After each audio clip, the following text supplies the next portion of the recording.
هالليجا جارسيو علميو ديقات كتشرتا ديقاداسي هل دريق أتكيجبت بعد الساعة علمي dadka u soo diraya fariimaha hanjabaadaha kuwa u nasteexeynaya kuwa aflagaadeynaya kuwa keep going dhahaya aad bay u sii tira bateen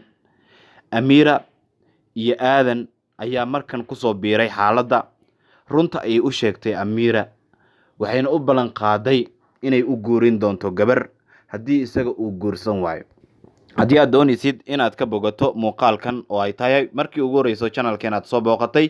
waxaan ka codsanayaa inaad nagu soo biirto subscribe dheh gambaleelka furo like share iyo qaybta commentiga in fikirkaaga aad inoogu reebto hanaga ilaabin haddii horaan aad nala joogtay waxaan kaaga mahadcelinayaa la joogitaankaaga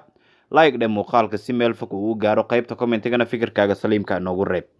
sidaan ogsoonnahay walaalayaal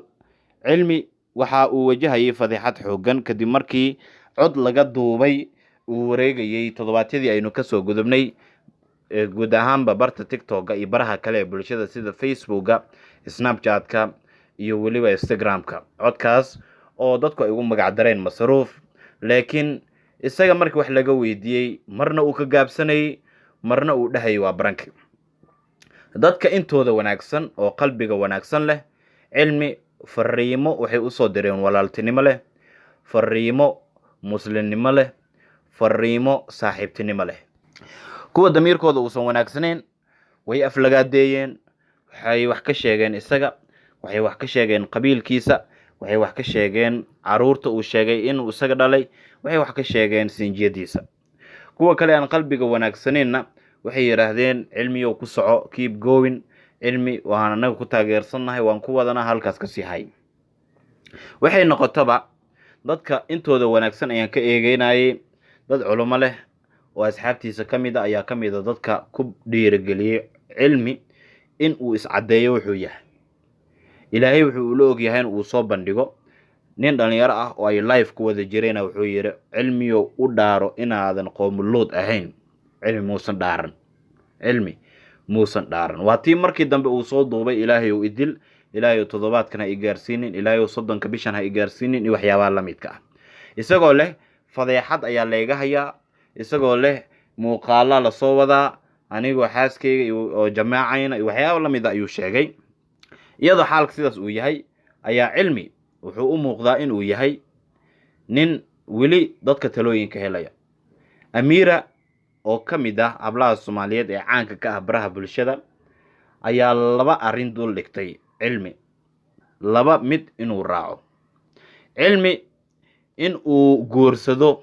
oo dhiiqada lugaha uu kula jiro uu kala baxo dadkana uu iska bariyeero wixii loo hadal hayo uu dhaho aniga niyo qoomkaas kuma jiri waa kana ninkan reerkan dhaqanayaan ahay inuu dhaho waa koow labo in loo guurinayo cilmi oo gabar lagu darayo sida ay markaas balan qaaday Amira iyo Aadan waa dad isku ra'yi ah badana Amira maadaama muuqaalkan ay soo duubtay dabcan Aadanna wuu la og yahay bal Amiran eegayna sida ay arintan uga hadlayso dhiiqada ninkan uu ku jiro iyo hanaanka uu ga bixi karo iyo wax la gudboon xilligan oo ah in uu iska cadeeyo wixii markaasi lagu soo eedeeyay inuu ku jiro iyo in kale inuu isku tiro ama inuu iska tiro waatan Amiro arimaas ka hadlaysa fariinaan xaggan aan u diraya cilmi haleega gaarsiiyo cilmiyo dhiiqad ku jirta dhiiqadaasi hal dariiq aad kaga badbaadaysaa taasoo ah dhagayso cilmi ha loo geeyo cilmi sida ugu dhaqsaha badan waa inaad u guursatid dhiiqadaasi si aad uga baxdid taasi ayaan ku soo faray haddii kale anaka ku guurinayna amba soo ugu dhaqsaha badan naagii ku daba orday ku jeclaa inuu ogeyn ya waa ina isbuucan dhexdeeda ya aad caroos ku noqotid haddii kale dhiiqadaasi kama baxaysid u geeya cilmi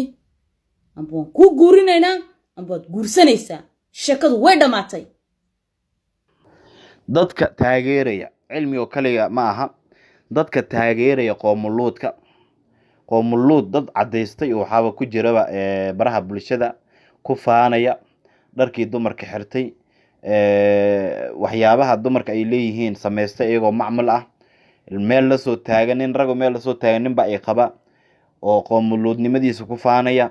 dad baa keep going dhahaya dad baa su'aalo anshax xumo ah weydiinaya gabdhaha wareysanaya wiil iska daa gabdhihii ayaa wareysanaya qaarkood oo raggaas hadalka koobinaya marka muuqaaladooda aad gudaha u gashidna 500 oo kun 600 oo kun oo qof ayaa daawanaysa qofka qoomuluudka ah qofka wanaaga ka hadlaya ee salaada ka hadlaya ee ducooyinka ka hadlaya ee dulmiga in la joojiyo ka hadlaya ee ka hadlaya dawlad dhiska ee ka hadlaya in fisqiga la joojiyana xataa kun inaysan daawanina laga yaabaa marka annagi ayaa dhiirigelinayna qayb ka mid ah ayaa dhiirigelinaysa dadkaas marka waxay damacsan yihiin magac aqaano ma iyaga qoomkaas ka mid ah ma howl kale ayaa meesha ka socota ilaahay ayaa og laakiin qaabka ay hadda wax ku socdaan dadkan qoomuluudnimada ku faanaya dad baa taageero u ah dadkan qoomuluudnimada ku faanaya dad ayaa laabta u furay dad ayaa u dhoola cadeynaya dad ayaa comments ku taageeraya dad ayaa followers ku taageeraya dad ayaa like iyo share iyo comment iyo wax walba ku taageeraya baraha bulshada ay leeyihiinna dadka ku xiran waa diyaabaysa cilmi isaga tiisa waaba muran ayuu gelinayaa marna sibuu uga hadlayaa laakiin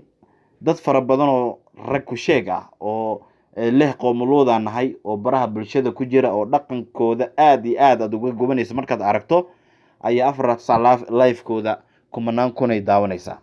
kumanaankaas kun marka inay taageero u yihiin ma diidanin kulay qof walba qofkuu raaco ayaa wax laga weydiin doonaa laakiin dhammaan waxaan soo jeedin lahaa gabdho iyo wiilalba in dadkan haddii aanan report garayn karin oo hawada aanan ka saari karin akoonadooda inaanan daawan inaanan comment ka bixin inaanan waxba ku darsan haddii intaas la sameeyo qofka isagaa qiimo beelaya isagaaba isaga baxaya beledka laakiin inta aan dhiirigelinayn u sacbatumayno ama qabiil aan ku difaacayno ama reer hebel waa ninkan aan niraahdo ama magaalo hebel aan isla joogno aan niraahdo dad fara badan oo isqarinaya maanta ayaa banaanka usoo bixi doona hadda kuwa dibadda jooga ayaan la tacaalaynaa kuwa gudaha joogo isqarinaya jira ama la idin dilaa isle haddii xaaladan aad ku dhaqaaqdaan iyaguna banaanka ayay soo bixi doonaan maxaa yeelay meeshii waa la isku taageerayaa qoomuluud ayaa loo sacbatumayaa ilaahay ayaana ka magan galnay guud ahaan intaas ayaan kusoo gabagabeynayaa muuqaalkan oo aad ka daawanaysay guuxa wararka tube haddii ay tahay markii ugu horeysay oo channelkeen aad soo booqatay nagu soo biir subscribe dheh gambaleelka furo si aad u noqoto qofka ugu horeeya ee muuqaaladeena update-ka ah daawanaya haddii horaan aadna la joogtay muuqaalka like dheh si meel fog uu u gaaro siina share gareey isla markaana garuubyada WhatsApp iyo Facebook inaad geyso ayaan ka rajeynayaa mahadsanidin